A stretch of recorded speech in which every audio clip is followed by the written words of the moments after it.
Hello नमस्कार किसान साथियों, मेरा नाम दलबीर है और मेरे इस यूट्यूब चैनल में आपका स्वागत है। मेरे इस यूट्यूब चैनल का नाम इंडियन टेक्निकल फार्मिंग है और आज मैं आपके लिए एक खेती से जुड़ी नई वीडियो लेकर आया हूं। इस वीडियो में आज मैं आपको बताता हूं कि ग्वार की खेती किस तरीके से करें जिससे हमें ज़्यादा से ज़्यादा इनकम प्राप्त हो। ग्वार की खेती के लिए उपयुक्त समय कौन सा है, ग्वार की खेती के लिए फसल चक्र अपनाना क्यों जरूरी है, ग्वार की खेती के लिए कौन सा बीज का चुनाव करें, कौन कौन सी इसकी उन्नत किस्में हैं, किस तरह में बीज का उपचार करना है और इसके लिए हमें बीज की मात्रा की कितनी जरूरत पड़ेगी। इसकी खेती शिक्षित तथा अशिक्षित क्षेत्रों में की जाती है। ग्वार की खेती के लिए जल प्रबंधन का होना बहुत जरूरी है और इसमें कीट प्रबंधन व रोग प्रबंधन भी बहुत ज़रूरी है। इसके बाद हम इसकी कटाई व कटाई करते हैं। अब हम बात करते हैं कि इसकी बिजाई के समय कौन कौन सी सावधानी रखें जिसके कि बीज का अंकुरण 100% तक हो, जिससे कि हमें कम खर्च व कम समय में ज़्यादा से ज़्यादा फसल की पैदावार प्राप्त हो, जिससे कि हमें एक अच्छी इनकम प्राप्त हो। इस वीडियो को अंत तक जरूर देखें ताकि आपको खेती से जुड़ी सभी जानकारी प्राप्त हो। अगर आप चैनल पर नए हो तो इस वीडियो को लाइक शेयर और चैनल को सब्सक्राइब जरूर करें ताकि अन्य किसानों को जानकारी प्राप्त हो अगर आप और आने वाली वीडियो की नोटिफिकेशन आपको मिलती रहे। चलो चलिए वीडियो को स्टार्ट करते हैं। शुष्क व अर्धशुष्क इलाकों में होती है। यह गर्म मौसम की फसल है जिसे बाजरे के साथ मिलाकर बोया जा सकता है। इसे हरी सब्जी के रूप में भी इस्तेमाल किया जाता है। कुछ जगहों पर इसे हरे चारे के रूप में भी प्रयोग करते हैं। इसका अच्छा दाम भी मिलता है। इससे किसान सालाना लाखों रुपए की कमाई कर सकते हैं। इसकी खेती मुख्य तौर पर राजस्थान, हरियाणा, उत्तर प्रदेश, एमपी व महाराष्ट्र के कुछ हिस्सों में की जाती है। महाराष्ट्र में लगभग 9 हेक्टेयर क्षेत्र में इसकी खेती की जा रही है। कृषि विभाग के अधिकारियों ने बताया कि पशुओं को ग्वार खिलाने से उनमें ताकत आती है, दुधारू पशुओं की दूध देने की क्षमता में वृद्धि होती है। ग्वार से गोंद का निर्माण भी किया जाता है। ग्वार गम का उपयोग अनेक उत्पादों में होता है। ग्वार हेलो नमस्कार, मेरे इस यूट्यूब चैनल में आपका स्वागत है। मेरे इस यूट्यूब चैनल का नाम इंडियन टेक्निकल फार्मिंग है। आज मैं आपको ग्वार की 220 की कुछ विशेषताओं के बारे में बताऊंगा। ग्वार 220 वैरायटी की पैदावार सबसे अच्छी होती है। यह ग्वार बिल्कुल वाइट होता है। इसकी बुआई हरियाणा व राजस्थान में सबसे ज़्यादा की जा सकती है। एक एकड़ के लिए 5 किलो बीज पर्याप्त रहता है। इसकी बिजाई आप हल्की बलुई, दोमट, हल्की व भारी मिट्टी में की जा सकती है। 5 किलो पैकेट की कीमत लगभग 500 रुपये के आसपास होती है। इस वैरायटी में फुटाव भी अच्छा होता है, इसलिए इसकी पैदावार सबसे ज़्यादा होती है।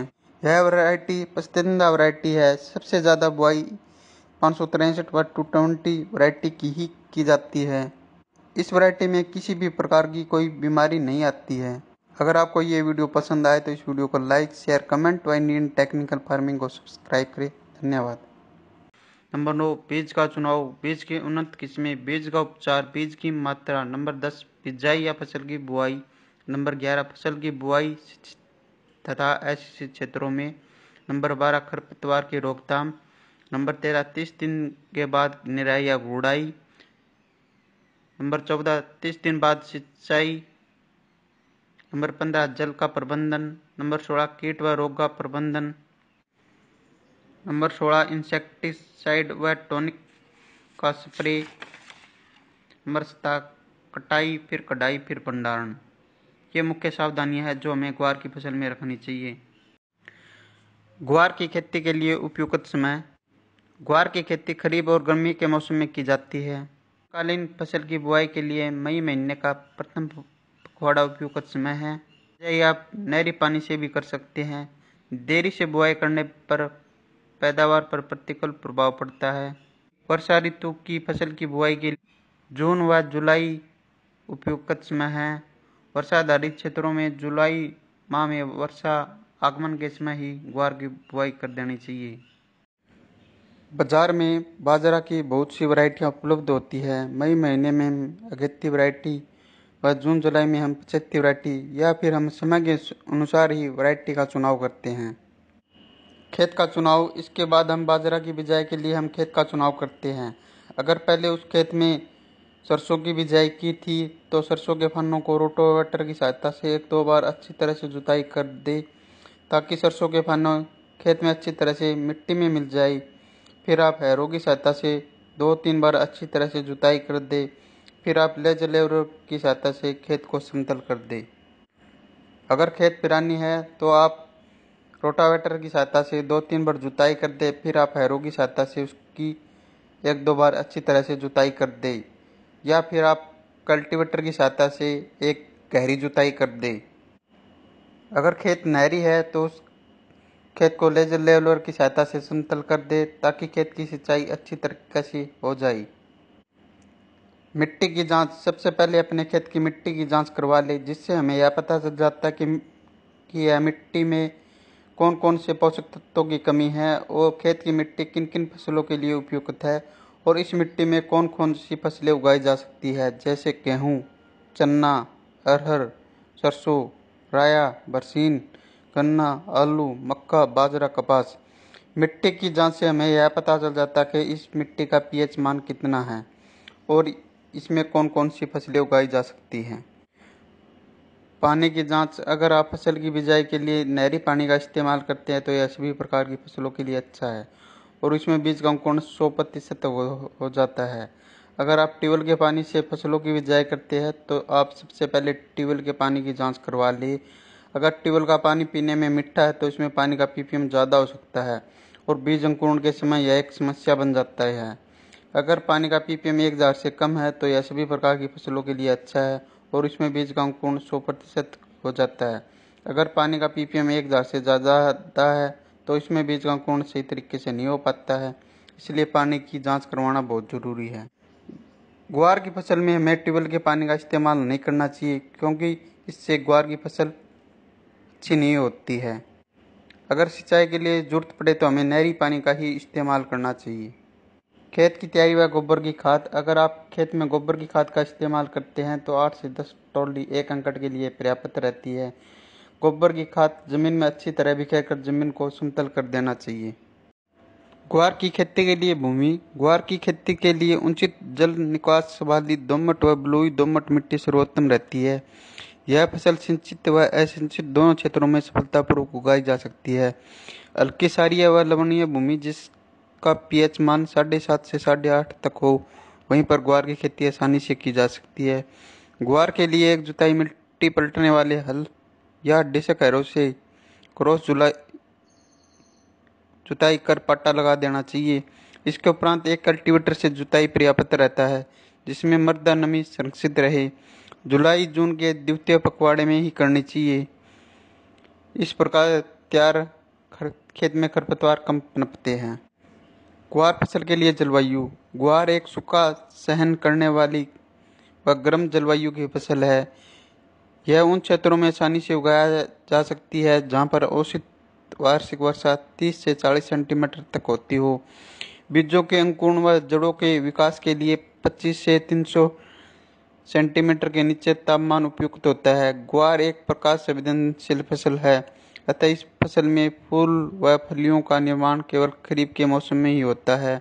अत्यधिक बारिश, बरसात व ठंड को यह सहन नहीं कर पाती है। जिन क्षेत्रों में अत्यधिक गर्मी पड़ती है परंतु सिंचाई की सुविधा उपलब्ध है, वहाँ पर ग्वार की खेती से भरपूर पैदावार ली जा सकती है।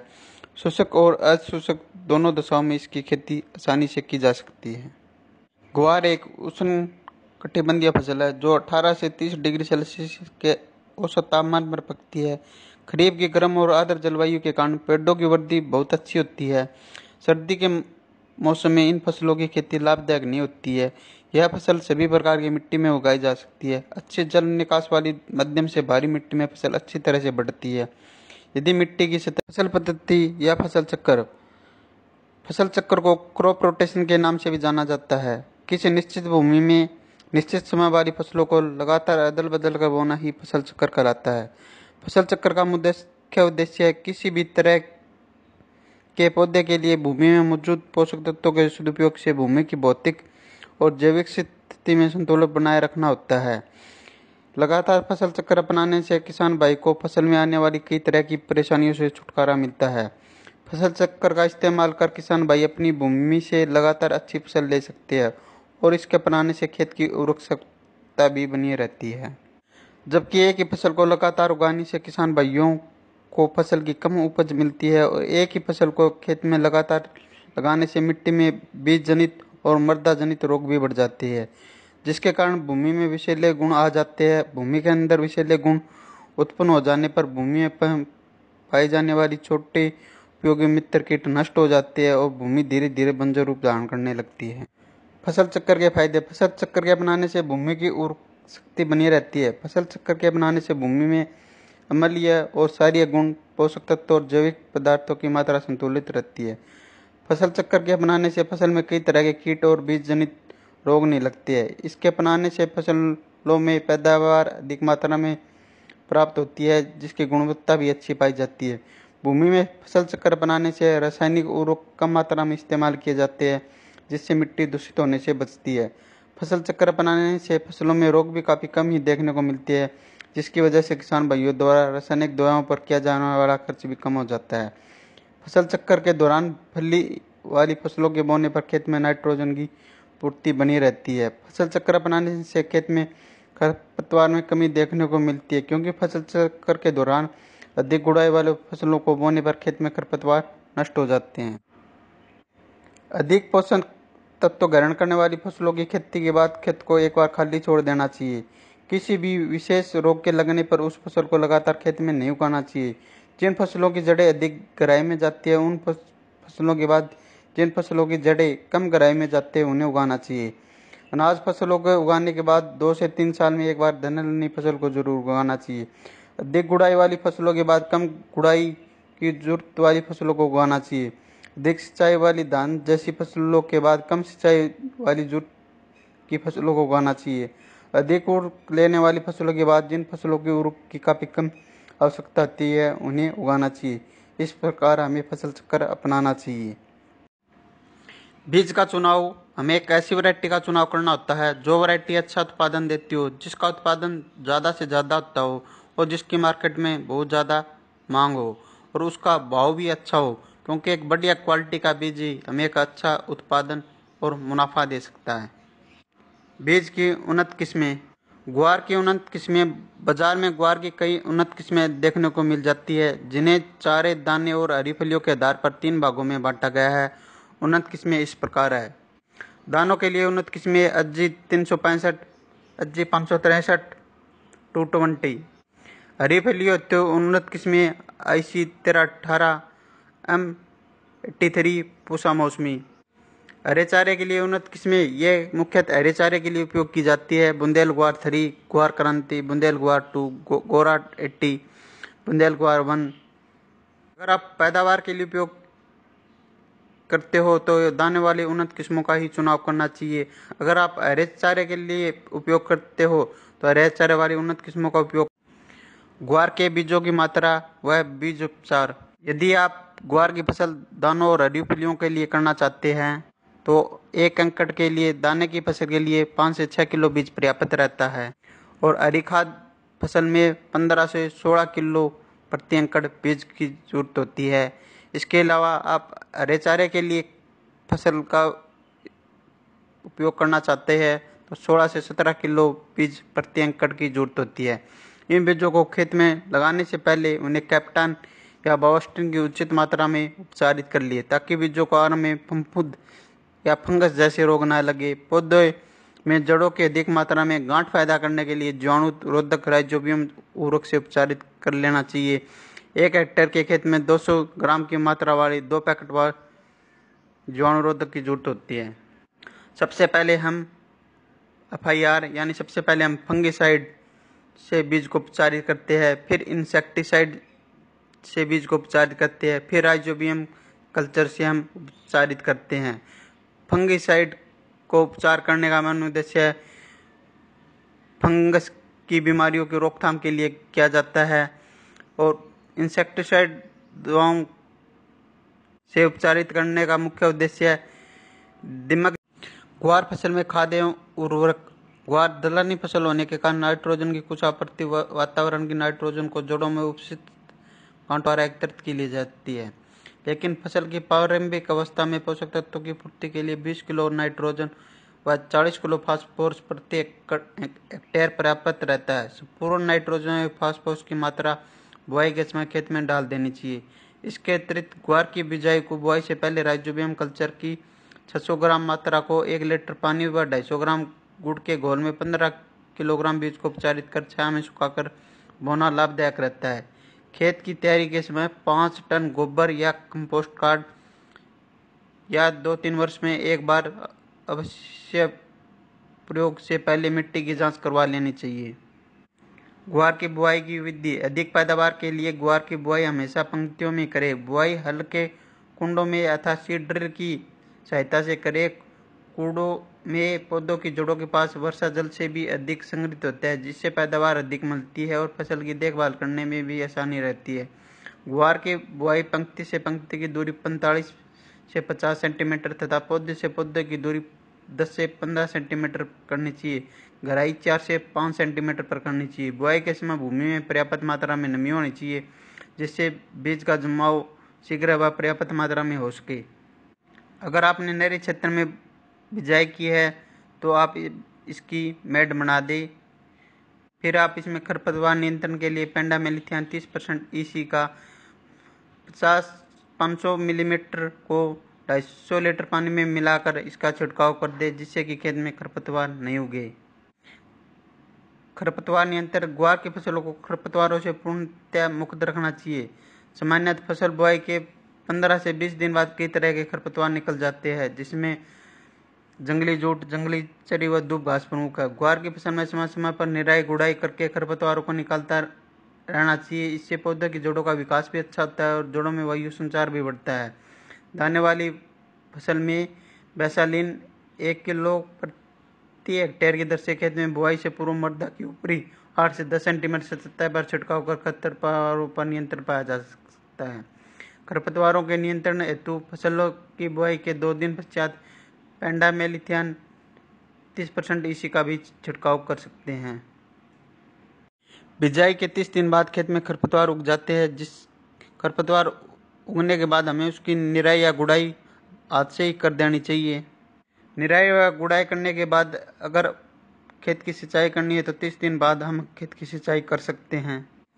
जल प्रबंधन। अगर खेत में पानी का भराव ज़्यादा हो सकता है तो हमें उसका जल निकासी का प्रबंध करना चाहिए, क्योंकि ग्वार की फसलों में ज़्यादा पानी की जरूरत नहीं होती है। ग्वार की फसल में कीट व रोग प्रबंधन। दीमक। फसल के पौधों की जड़ों को खाकर ये नुकसान पहुंचाती है। बुआई से पहले अंतिम जुताई के समय खेत में क्लोरोफोस 1.5% या क्लोरीफास पाउडर 20 से 25 किलो प्रति हेक्टेयर की दर से भूमि में मिलानी चाहिए। बोने के समय बीज को क्लोरीफायरिस कीटनाशक की 2 मिलीलीटर मात्रा से प्रति किलोग्राम बीज की दर से उपचार कर बोना चाहिए। नंबर 2, कातरा। इस कीट की लट प्रारंभिक अवस्था में फसल के पौधों को खाकर नुकसान पहुंचाती है। इसके नियंत्रण के लिए खेत के आसपास सफाई रहनी चाहिए तथा खेत में प्रकोप होने पर मिथाइल पैराथियोन या क्विनोलोफास 1.5% चूर्ण की 20 से 25 किलोग्राम मात्रा प्रति हेक्टेयर की दर से बुरकनी चाहिए। मोइला। यह कीट पौधे के कोमल भागों का रस चूसकर फसलों को हानि पहुंचाते हैं। इसके नियंत्रण हेतु मोनोक्रोटोफास आधा लीटर मात्रा को 500 लीटर पानी के घोल में मिलाकर छिड़काव कर देना चाहिए। सफेद मक्खी एवं एरातिल्ला। इन कीटों के नियंत्रण के लिए ट्राइजोफोस या मेलाथियान की 1 लीटर मात्रा को पानी में घोल बनाकर प्रति हेक्टेयर की दर से छिड़काव करना चाहिए। Bacterial blight. यह ग्वार की बहुत हानिकारक बीमारी है। इस बीमारी के ऊपर गोल आकार के धब्बे बनते हैं। इस बीमारी के नियंत्रण हेतु रोगरोधी किस्मों का उगाना चाहिए। बीज को 2 ग्राम स्ट्रेप्टोसाइक्लिन से प्रति किलो बीज की दर से उपचारित कर बोना चाहिए। छाछिया। इस रोग के कारण पौधे के ऊपर सफेद रंग के पाउडर का आवरण बन जाता है। इस रोग के नियंत्रण हेतु 25 किलोग्राम। बुआई के 30 से 40 दिनों बाद खेत में फुटाव, बढ़वार और फूलों की संख्या में जबरदस्त वृद्धि करने के लिए हमें प्लानोफिक्स व कल्टार जैसे टॉनिक का इस्तेमाल करना चाहिए। इसका उपयोग करने से फूलों की संख्या में जबरदस्त वृद्धि होती है, फलियों की संख्या ज़्यादा से ज़्यादा बनती है, फूल झड़ते नहीं है। 15 से 20 दिनों के अंतराल में हमें 2 से 3 स्प्रे करने चाहिए। चिप्पा व एरातिल्ला की रोकथाम के लिए हम मोनोक्रोटोफास या इमिडाक्लोप्रिड या टाटा का असाटाप जैसी दवाइयों का छिड़काव करना चाहिए।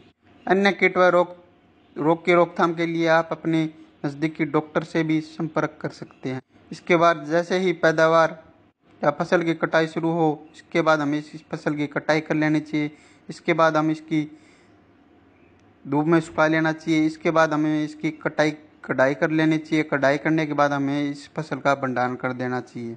अगर आपको ये मेरी वीडियो पसंद आए तो इस वीडियो को ज़्यादा से ज़्यादा लाइक शेयर व इंडियन टेक्निकल फार्मिंग को सब्सक्राइब करें। धन्यवाद।